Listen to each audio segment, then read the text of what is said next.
Jake, we have a massive wrestling tournament going on here today at the Cedar Point Sports Center. First things first, you're a hometown boy. Yes. Where did you grow up and where did you go to high school around here? I grew up in Sandusky, went to St. Mary's, so I know Jared and all of them. They were St. Mary's family, so I've known them from a long time. They're older. They got to be older than you. They are, but you're a young guy. Yeah, their youngest brother, Troy. We're neighbors. Okay, yeah. We're neighbors. So we were. He was a year ahead of me. Oh, okay. Yeah. So Troy, you're younger than Troy. So you're 2009 grad then? Yeah. Yep. 2009. I know things. There you go. There you go. Cut a massive tree down. I cut like a 100-foot tree down in his backyard and almost turned into a disaster, but I saved it. Well, there you go. I hooked Troy up. He lives in Sugar Falls. I live in Sugar Falls, so I'm over there. But when you guys have events, when you and I were just talking. Yeah. First off, my brother put the trusses up. My brother did that behind you. Everything we're seeing. Yeah.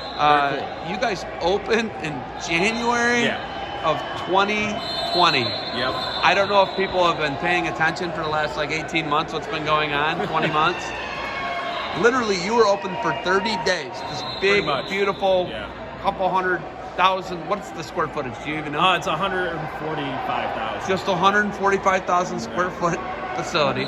Brand new, state of the art, right outside the greatest amusement park on the planet. Yep.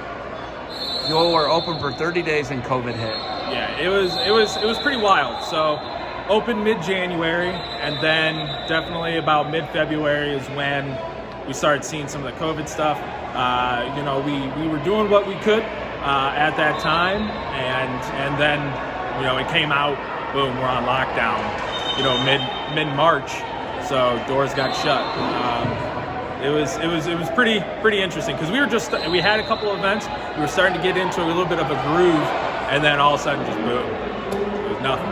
Recall what you remember about, you hear about a virus and you hear, there's a travel restriction, and then it was so quick how it happened, right? Oh, yeah. And it was like, there's this illness kind of going through China, Southeast Asia, and then boom, it's here, and we're shut down. Yep. What were the meetings like here? What were they telling you? What the word we used was pivot. Yeah. How did you guys pivot to remain, to keep the doors open? We're still here, right? Yeah, so it was definitely, you said it, word of the year was pivot. What we did, so our doors were closed for a little while just because there was the whole stay-at-home order that was in place. But constantly we were just staying updated about what the government guidelines were, how we fit into the different things, because obviously our neighbors, Sports Force Parks, they were an outdoor venue but still sports, so it's just like, there was different restrictions and different guidelines for outdoor versus indoor, and so it was just a matter of how did we fit into all of these different guidelines and restrictions and recommendations that were coming out. Mitigation, we'll call them. How about more buzzword, right? Yeah, exactly. So when we did finally get to open the doors back up a little bit, we started off small. We were able to do some summer camps. So with that, we greatly limited the number of kids we had in each camp. Each kid used their own equipment. So if it was basketball, each kid had their own basketball, things like that. We were wearing masks. The coaches were wearing masks, everything like that. Even though we were doing physical activity, we were still all wearing masks and things like that. Crazy to think about it. And then it was just one of those where, as time progressed, we just constantly were on our toes, being creative, and sticking with the guidelines. And us doing that we were able to do more and more as we progressed. Wrestling, probably the most physical sport that you host here. Right. You don't host another thing where people are trying to pick people up and put them down and hard. Exactly. None of that. Football's next door. Yeah. Okay? Wrestling is such a physical sport. It's so different than basketball. Yeah. These tournaments that really helped OAC, really helped you guys. What is the partnership like with OAC, Jared Upper, and what they've put together, and how do you like having them here? The partnership is great because we know that when they're coming up on our calendar, we know that we're getting a great quality event. From when you say, hey, we're going to be there at this time to set up, you're there at this time to set up. It's done professionally. The rest of the team is very professional. They look professional. They are just great partners to have. and we know that when they're coming in, it's going to be a quality event. Jared runs a tight ship, is what He you're telling me. does. He does. We like that. it. We appreciate it. Yeah. You guys got the athletic pants on today. I got to give you guys both combos. Look Yeah. like you guys could go run if you needed to or whatever. Right. I got the Under Armour golf pants. That's what I got. Dude. They're real sweet. Ultimately, what do you guys want to see? Could we see this whole place someday? You know, we're partitioned off. Mm-hmm. We're at a third of the facility right now. Yep. Right over there. I mean, Yeah, look, so we're right over there. That's where the wrestling is. Yeah. But So that section right there, right behind me is a 9-court area. This section alone is 75,000 square feet. We're in a third of this facility. You guys There's in a 10 third of mats it. down. Yeah. You could logistically put 30 plus down if you had to. Realistically, yep. Could we see it? And is that something that you guys want? I definitely could see that happening.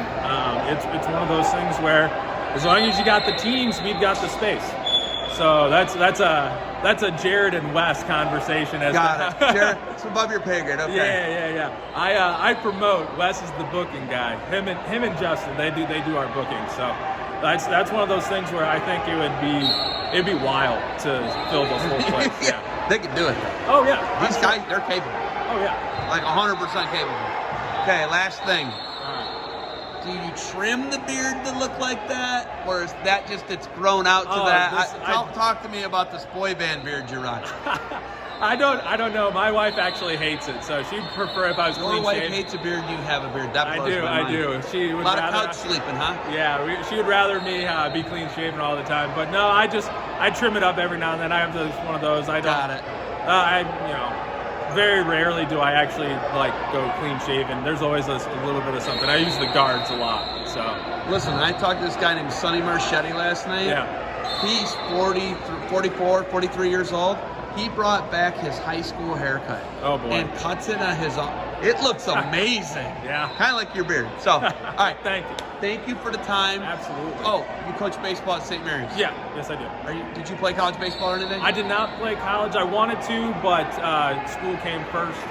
Because school comes first. Exactly. It's like literally actually how it works. Right, exactly. So I went to D3 school, so. Where'd you go? I went to Ohio Northern.